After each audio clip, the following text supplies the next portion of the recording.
Good morning, and for those of you that are not in this time zone, good afternoon. I'm Dr. Nancy Blake. I'm the Chief Nursing Officer here at LAUSC Medical Center, and my partner in crime here is Ana Chavez, who's our resident expert on infection prevention. She's the Assistant Nursing Director and an infection preventionist.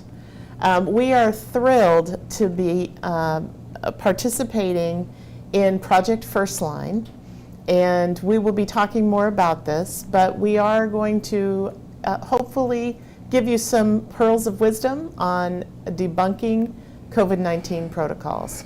We're doing this project in partnership.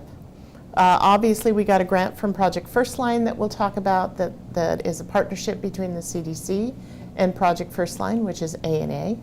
And we are doing this in partnership with Association of, our American Association, or Nurses Association of California, and a couple others that I'll talk about next. But one of our partners, the executive director, who's a mover and shaker in California, Marketa Huskova, is going to give an introductory remarks.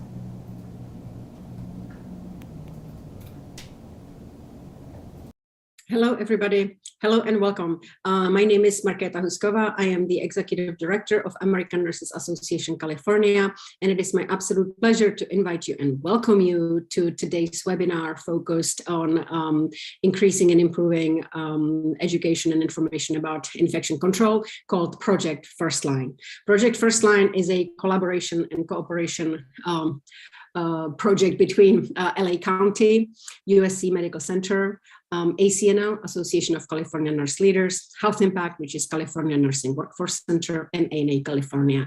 It is our absolute pleasure to be participating in this important event, which we all know that how important infection control is to nursing, how important infection control and prevention policies are. And Project First Line is committed to creating such resources where healthcare workers can go to and confidently apply infection control principles and protocols to protect themselves, their families, and their communities. Infection control is important. Infection control works. It is a team effort, and of course, it matters. So without much ado, please enjoy this event, and we look forward to seeing you at our next collaboration event. And with that, thank you so much for your time, and I hope you enjoy it. Thank you.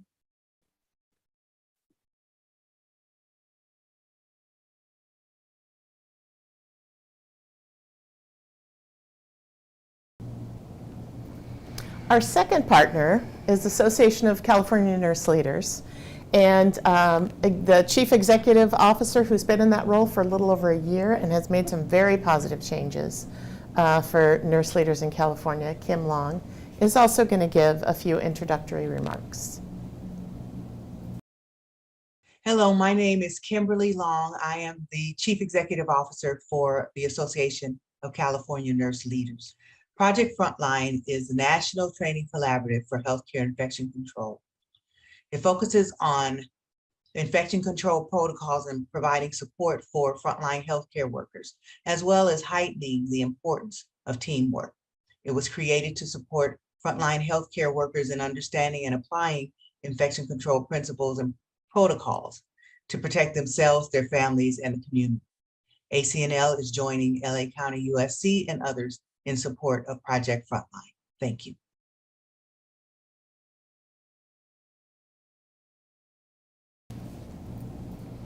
And last, our third partner is Health Impact, and we don't have an introductory remark from Garrett Chan, but I reached out to them as part of our Project First Line, which, like I said, we'll talk about a little bit more. The objectives for this webinar are to first describe Project First Line grant and the LAC USC Medical Center's implementation plan, and why we decided to go for the grant. The second objective is to describe the various methods of infection protocol.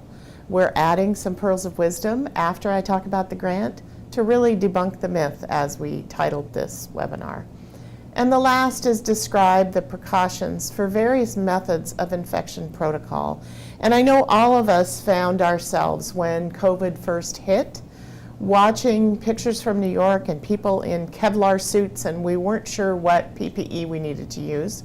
And for the first 6 months, we were going back and forth between various different types of PPE. And now that we know more about COVID, we'll be able to explain exactly what infection protocols we use for that. But before I get started, I want to talk a little bit about LACUSC Medical Center so you can understand how important it is for us to be able to disseminate information on infection prevention. We are a large county hospital in Los Angeles. We're one of 4 hospitals. There's 1 rehab hospital and 3 acute care hospitals. We, last year in 2021, saw 122 and 101 ED visits in our pediatric and adult emergency departments. So we have a total of 4 emergency departments. We have a psych emergency department that saw a little over 7,000 visits. So our total visits in our emergency department are about 130,000 for 2021, which was a little bit lower because at some point of that time we were on lockdown. So people really weren't going out.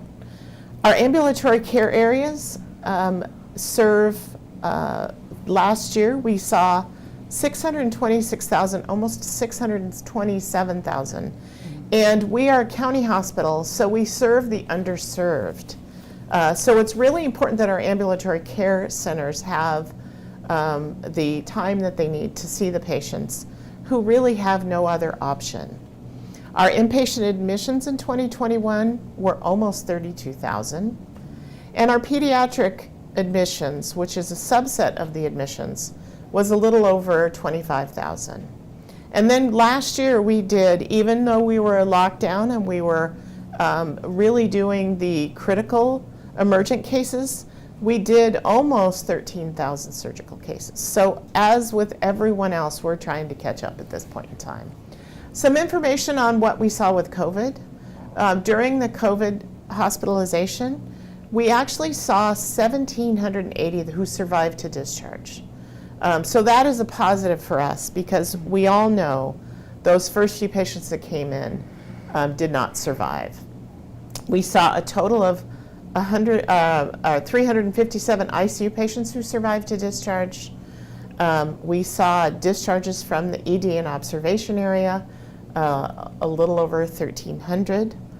We saw outpatient diagnosis that came through our drive-through testing, about 125 of them. We saw a total of negative cases performed by the lab, almost 42,000. So a lot of people came here for testing.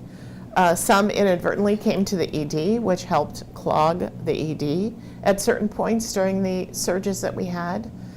And you can see the other statistics, but we have a drive-by testing center. We have vaccination clinics. And we did a total of 15,782 COVID tests in those areas. So this is a view of the hospital. We have the old General Hospital. I'm going to give you some fun facts about that. The General Hospital, for those of you that watch General Hospital after school and know the head nurse, Jessie Brewer, that was the picture at the front of General Hospital, which I think is off the air now, but it went on until just recently. Some fun facts: Marilyn Monroe was born in the Charity Ward in June of 1926 at this hospital. And the hospital also has a jail ward. And we see all the patients that are incarcerated in LA County. This is where they go for their specialty treatments and their clinic treatments. So we have a jail ED, a jail ward, and a jail clinic. In the Terminator, Sarah Connor Chronicles, the good wound exterior shots were taken at this hospital. And then the doctors in ET were our own doctors because Steven Spielberg wanted real doctors. They felt that doctors who were actors might not be able to do the same work. So those are some fun facts about us. Some patient demographics, almost 76% are Latinx. So LA County population, I think, is about 52% Latinx, but many of our patients are Latinx, but we see 9.5% Black. about 7% Caucasian, 6% Asian Pacific Islanders, and then others, or they are unknown. But it is definitely a fragile population.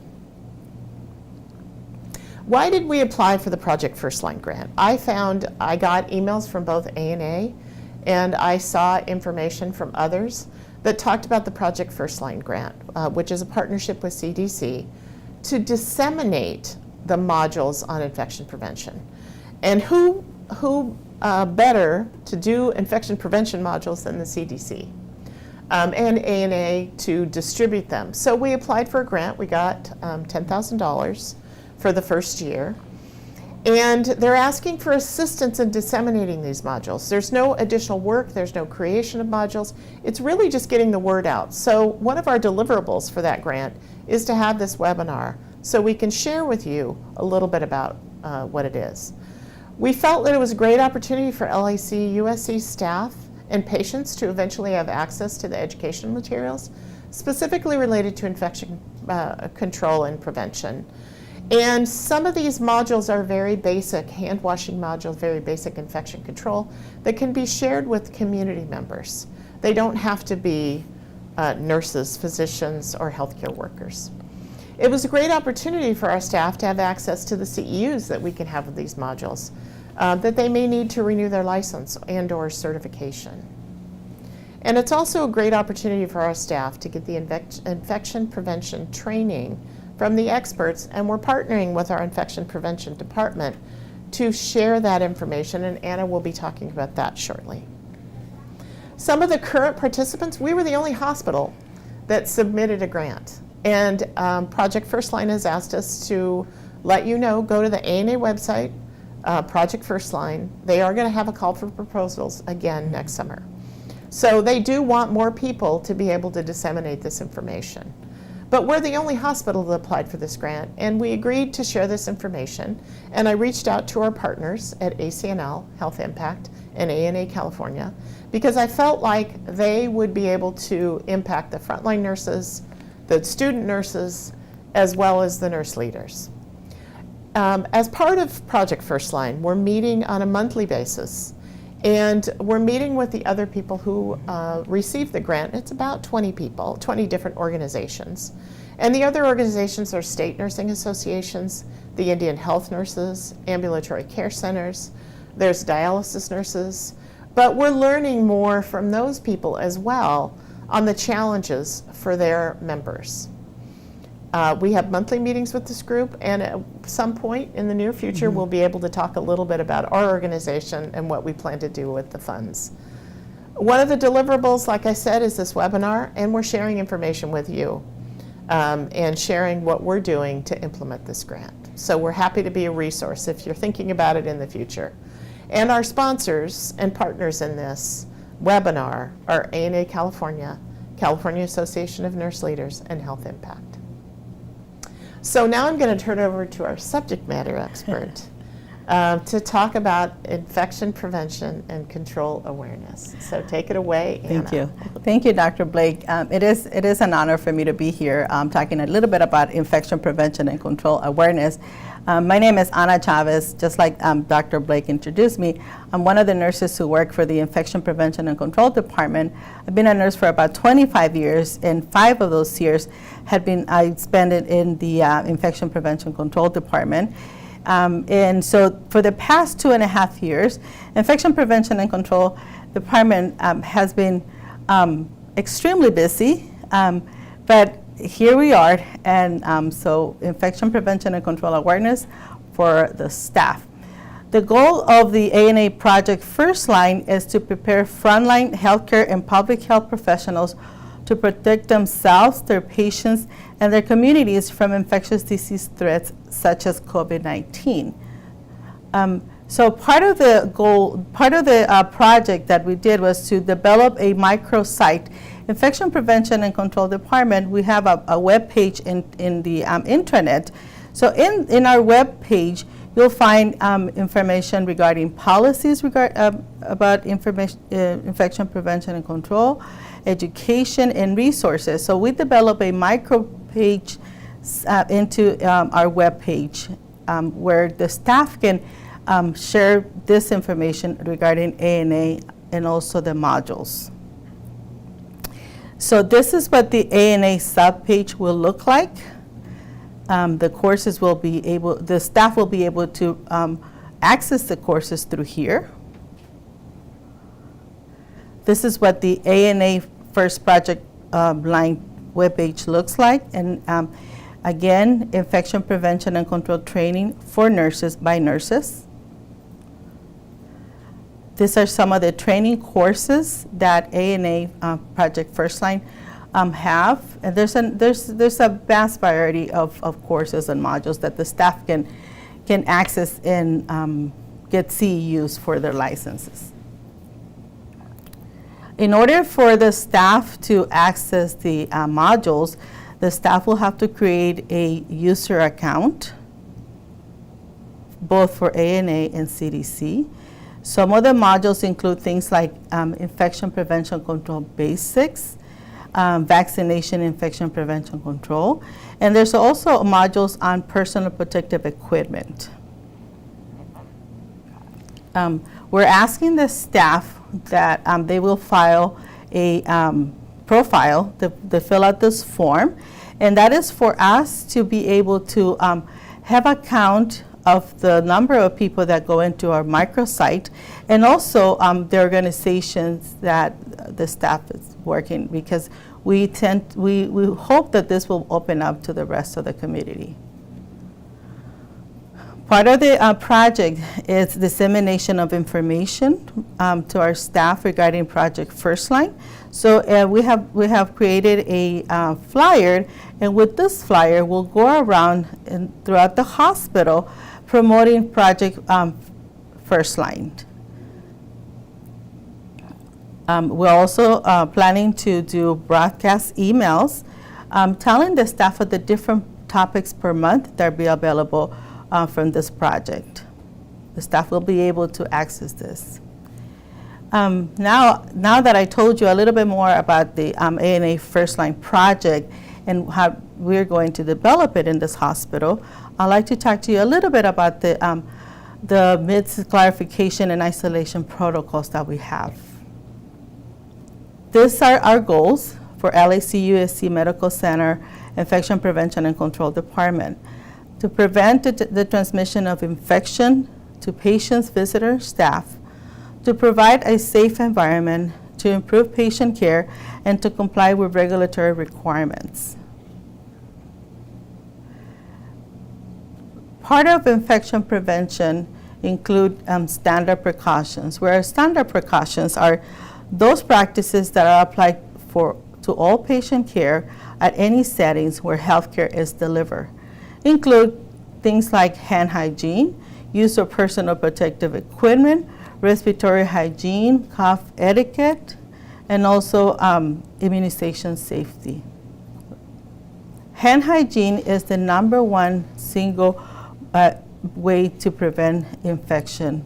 We cannot stress enough the importance of washing our hands either with soap and water or alcohol, or using the alcohol-based gel to make sure that the transmissions of organisms is stopped.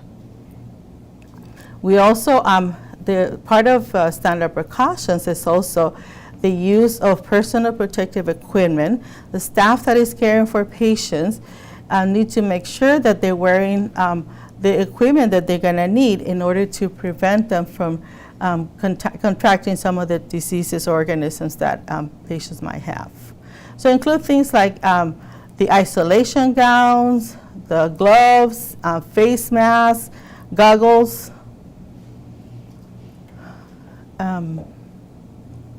respiratory hygiene or cough etiquette, making sure that when you blow your nose that you use a tissue, throw that tissue away, and then wash your hands afterwards. Sometimes we might ask you to wear a mask.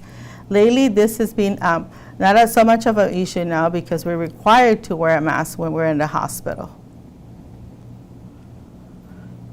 So the CDC has what is called transmission-based precautions. These are precautions that are taken by the healthcare facility workers to make sure that they protect themselves from acquiring some of the infections that patients might have.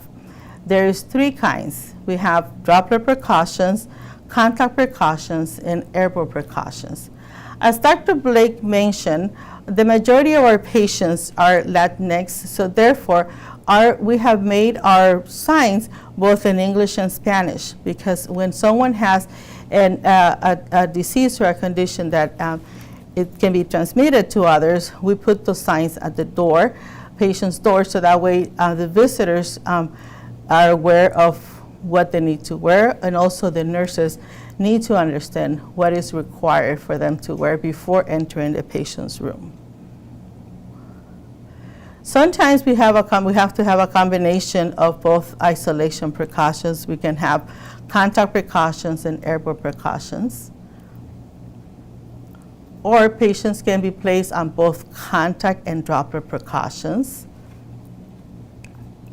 Droplet precautions are the staff needs to wear a mask, gowns, and gloves. Some of the conditions that patients might have that require for the staff to wear droplet precautions are like influenza, parainfluenza, diphtheria, rhinoviruses, rubella, meningitis, pertussin or whooping cough, and group A streptococcus for the first 24 hours after antibiotics have been started, pharyngitis, pneumonia, or scarlet fever.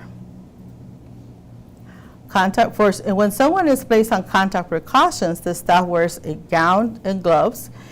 So people that have scabies and lice, or they have Shigella, or they have any condition such as VRE infections or CRE infections, they need to wear gowns and gloves. If a patient has a diarrhea and the condition is called C. difficile, which is the spore that causes diarrhea, the staff will have to wear gowns and gloves, but we ask the staff to make sure that they wash their hands with soap and water instead of just the hand gel rub. Also, any patient that has any infectious diarrhea.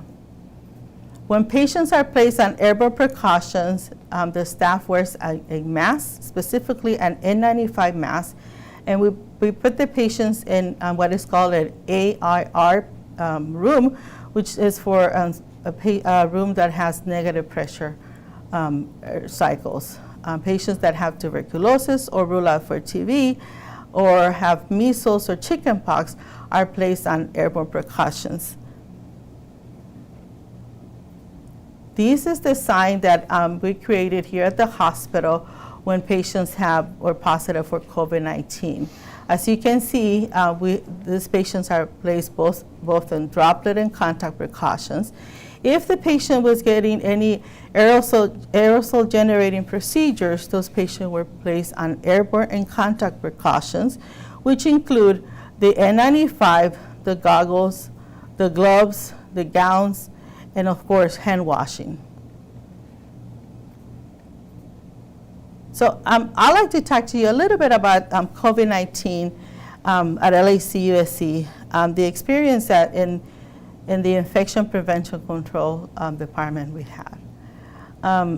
It seems like it was just yesterday when we started hearing about SARS-CoV-2 and how it was coming, but we were not sure exactly when it was going to hit us. We knew that it was going to come. So as part of infection prevention, we're always getting ready for what is going to happen. So bioterrorism is one of our sections that we prepare for. But in infection prevention, I remember back in March of 20, let's see, we're in 2022, so it must have been 2 years ago, when all of a sudden the first case of a possible COVID-19 patient came in. We have to do a lot of education. So education. That was our model. We had to go to every single individual healthcare worker to provide the education that they needed. And the education that we were getting, it was revolving, it was changing. The CDC guidelines were changing. So there was a lot of communication and miscommunications, a lot of things that we needed to educate ourselves as infection preventionists so we can go out there and provide the staff with the education. One day the CDC said wear an N95, the next day they say you don't need an N95. So of course, for us, it was very challenging. We also had to deal with a lot of exposures, preventing staff from getting exposed, talking to the staff about the proper placement of patients, creating areas, units that to house the number of patients that we were getting, to try to clarify some of those myths that people have. They were hearing so many different things in the news, or going on Google, and we as infection preventionists needed to educate ourselves in order to clarify some of those myths, right? People were trying to wear all kinds of PPEs because they really needed to feel safe. We also participated in a lot of the testing activities for COVID-19. We were part of the vaccination efforts, setting up the massive vaccination clinics. We also provided moral support for ourselves and also for the staff. So needless to say that we had lots of challenges. But, 2.5 years ago, and here we are. Some of those questions, go ahead. Go ahead, Dr. So some of the questions we received is, when do I wear a surgical mask instead of an N95 mask? And so we always tell the staff, right? If your patient is on droplet precaution, you wear a surgical mask. If your patient is on airborne precautions, you wear an N95. So it's very clear. A lot of times people get confused because they're not sure what precautions to take the patient. So if your patient is on droplet precautions, you wear a surgical mask. But if your patient is on airborne precautions, you wear an N95. And I also want to share, as many of you, we were having problems with supply chain. So we changed surgical masks. We got what was available that was FDA approved. And for someone who's done disaster preparedness work, both at the federal, state, and local level, for over 30 years, I knew what a pandemic was. But they never really talked about supply chain and running out. And the National Pharmaceutical Stockpile is meant for a fire in an area, an earthquake, a tornado. It's not meant for an international pandemic. So we were struggling. We got N95s that had rubber bands that had obviously been in a hot area, and the N95s were no good. So we had to go find more. So it was really a challenge. So Anna, the second question is, how does the COVID virus spread? Well, there's three main ways. Either by breathing in air of a patient that is infected with COVID-19, who is in close contact with you, and the patient is unmasked. So pretty much by the droplets of that patient when they cough, and you're not protecting your mucous membranes. So I remember a lot of things that across the country people were doing to not have to go into the room as much. Yes. Is it safe for staff to enter a room where a COVID patient is? Absolutely. You have to make sure that you protect yourself wearing the proper PPE. And I remember when the pandemic first hit our hospital, we had all kinds of people telling us, oh no, I can't go in there because I don't feel safe. And we understood that. So we needed to make sure that we provide the education, the in-services that the staff needed so they can feel comfortable taking care of their patients. It wasn't easy, but I know after all these months and years, I think the staff feels more comfortable now. Yeah. The third question is how to protect myself from getting contaminated with COVID. Well, this is one of those questions where people always tell. I had COVID back in April of 2 years ago, and I don't know exactly where I get it. All I know is that I was going to all different areas in the hospital.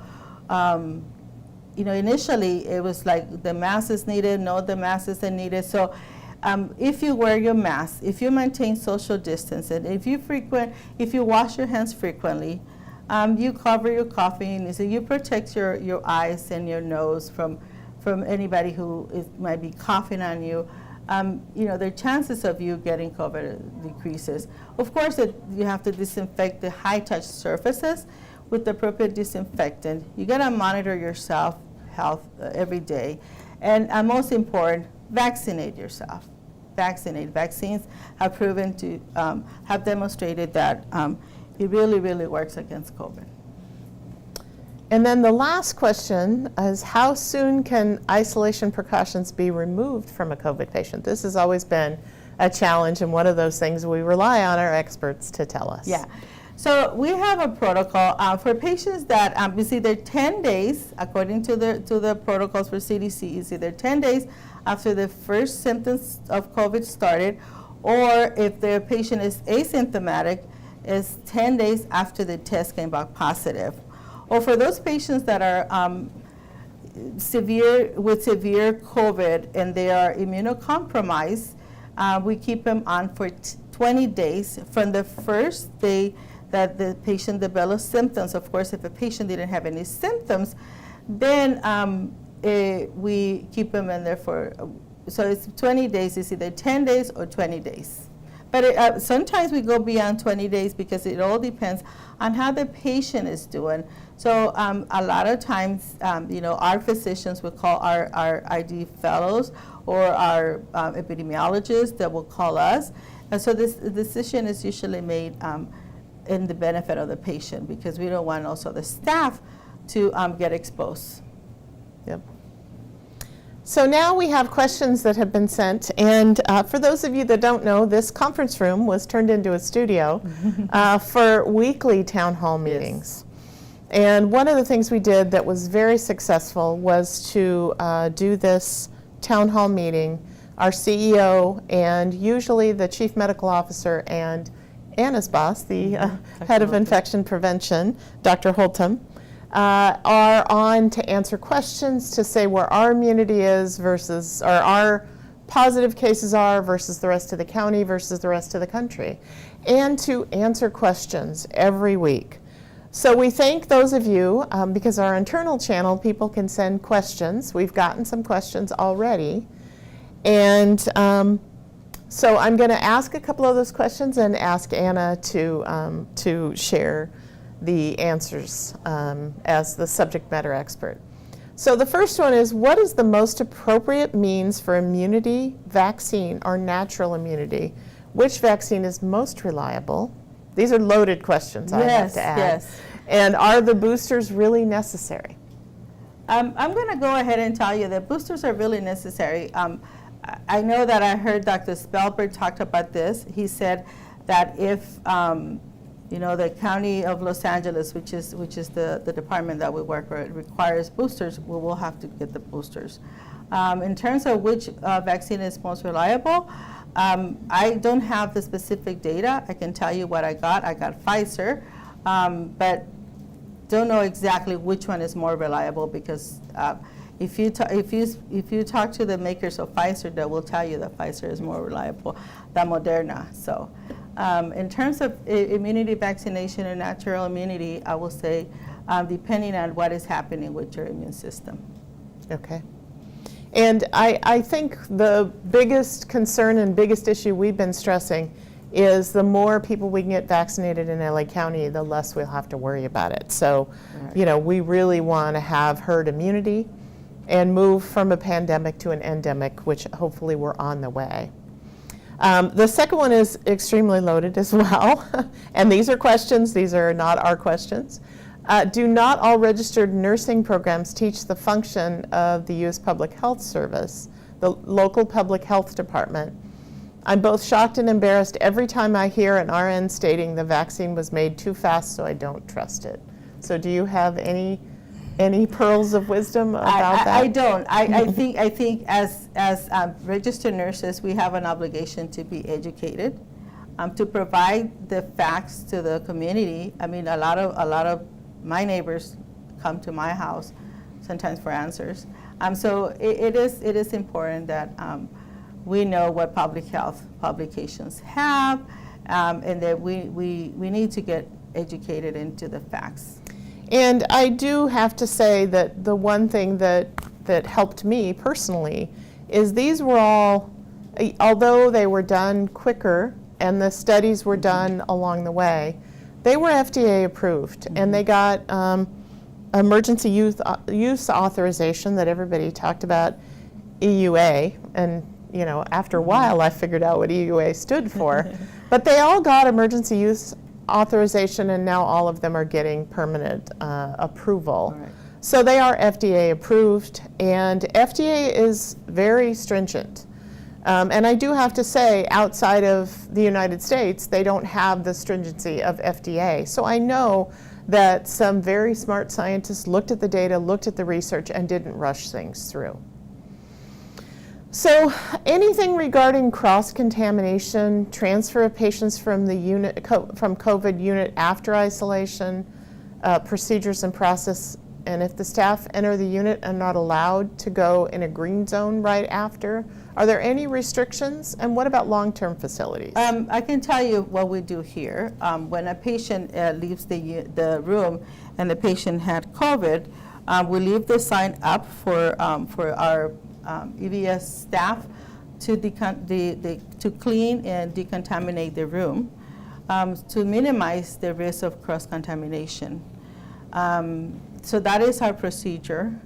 The staff knows that they have to go in there and clean up the room and disinfect the room from top to bottom to make sure that everything is clean. I'm not so sure about long-term facilities because this is an acute care facilities. So again, the long-term facilities are looking at the CDC for guidance regarding the minimization of cross-contamination. And I just want to share that I was not at this facility. I was at another county facility, Harbor UCLA, at the beginning of the pandemic, and our first patients were nursing attendants in the long-term care facilities. So it hit home that our own were getting sick with it. And I know a lot of work has been done with public health. I know the National Guard came in to help them because they definitely didn't have the PPE the hospitals did. We got called when the National Guard went to one of the hospitals, long-term facilities, and said they're using trash bags for gowns. Can we get some gowns? We know that you're getting them on a regular basis. Can we get some gowns? Can we get some? They're using scarves for masks. And so we were actually able to give some things because the National Guard had already gone through the cash that they brought with them. So it was a very scary time for us, and we've learned a lot thanks to our experts. Can we see lifting of mandatory masks for healthcare workers? That's a state mandate currently. Yeah, I'm not sure. That's going to be something that the state decides when this is going to happen. Hopefully, if COVID goes down, you know, and we don't have any other variances that puts us into another surge, maybe, but that's not for us to decide. And that really depends on how well we can have herd immunity. Correct. Which means, and we've had 3 different surges. The January surge we had last year, December, January, was horrible, the darkest days of my career. And you know, I was in scrubs actually helping out because there were more patients than we actually had staff. This hospital, we had 120 ICU beds open. Right. And this year we had the COVID variant, the latest variant. There was a lot of community spread and a lot of kids getting it, which last year the kids weren't getting it. So right now we have the mask mandate lifted for public buildings except for healthcare facilities.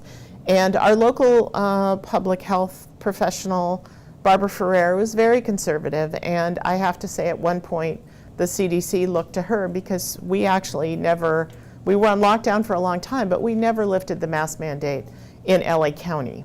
We are under a government mandate with the governor's health order to continue to wear masks and to be vaccinated and boosted. So all healthcare workers that treat patients should be vaccinated and boosted. Is it still recommended to do screening of temperatures before letting people enter the healthcare facility? We're not doing that Yeah. here. And actually, I heard some research has been done because most of the temperatures are on temperatures on the forehead, and that there's some question about whether or not they're as Accurate. as correct as any other form of temperatures. And I have to say, a lot of people never got a temperature when they got COVID. So that was a lot of my friends. I mean, talk about friends and neighbors and everyone reaching out to you for information. That was a time that I got a lot of calls. Why are masks still required at the hospital, given that we know they have no effect? And why are COVID vaccines still being required of hospital employees? So that's, like I said, these questions are not our questions, but we are following the health order, both from the state and federal government. That's correct. We have mandates and we follow the mandates. Right.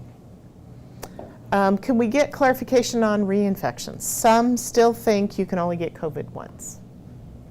No. No. You can get reinfected with COVID more than once. You can get reinfected. Right. Are long haulers more susceptible to reinfection? I'm not sure if there's enough studies to support that. So Okay. I'm pretty sure there's more studies that are coming up. Because we understand that there are patients that had COVID and they're suffering with symptoms, illnesses, even way past 6 months. So. And for some of you that may not know what long haulers are, they're people that don't recover immediately. And some people, I know there's commercials in California that are being run by California Department of Public Health of a 23-year-old that got it and is still having problems, still gets winded when she walks up steps. So, and our patients, I do have to say, because they're county patients, we treat a lot of homeless patients, their comorbidities were so high that they were hit very hard by the pandemic. And they already have diabetes, they already have end-stage renal disease. So any addition of respiratory infection and damage just caused them to have more issues. And then the last question I see is, can we see a surge of other diseases, complications after contracting COVID-19? For example, those who experience myocarditis, that we didn't have symptoms until after their COVID-19 infection.